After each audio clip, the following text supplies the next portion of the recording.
ইরানের গোয়েন্দা মন্ত্রী ইসমাইল খাতিব বলেছেন, যুক্তরাষ্ট্রের সঙ্গে আলোচনার মাধ্যমে ইরান তার জাতীয় স্বার্থ রক্ষা করতে পারবে এটি তারা বিশ্বাস করেন না।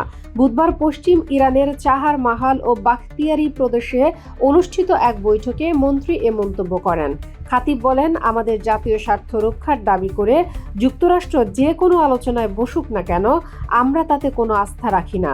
ওয়াশিংটন ইসরায়েলি শাসন ব্যবস্থা এবং তাদের সহযোগী শত্রুরা ইরানে অস্থিতিশীলতা সৃষ্টি করতে ষড়যন্ত্র চালাচ্ছে।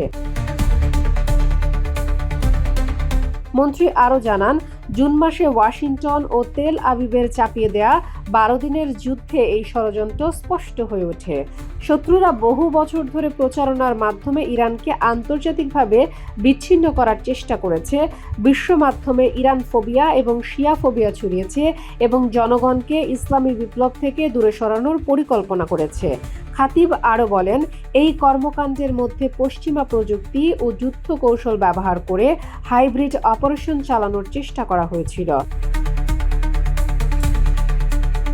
শত্রুরা যৌথ সামরিক মহড়া পরিচালনা করেছে, বিপ্লব বিরোধী গোষ্ঠী এবং সন্ত্রাসী নেটওয়ার্ক পুনরায় সক্রিয় করেছে এবং সিরিয়া ও আফগানিস্তান থেকে চরমপন্থী সন্ত্রাসীদের ইরানের দিকে পাঠানোর পরিকল্পনা ছিল। এই ষড়যন্ত্রে 50টিরও বেশি বিদেশি গোয়েন্দা সংস্থা অংশ নেয়। মন্ত্রী যুক্তরাষ্ট্রের সহায়তায় ইসরায়েলের গাজা ও লেবাননে আগ্রাসনকে শক্তির মাধ্যমে শান্তিনীতি মিথ্যা প্রমাণ হিসেবে উল্লেখ করেন। তিনি বলেন, এখন সারা বিশ্ব বুঝেছে শক্তির মাধ্যমে শান্তি আসলে অপরাধের মাধ্যমে দাসত্ব।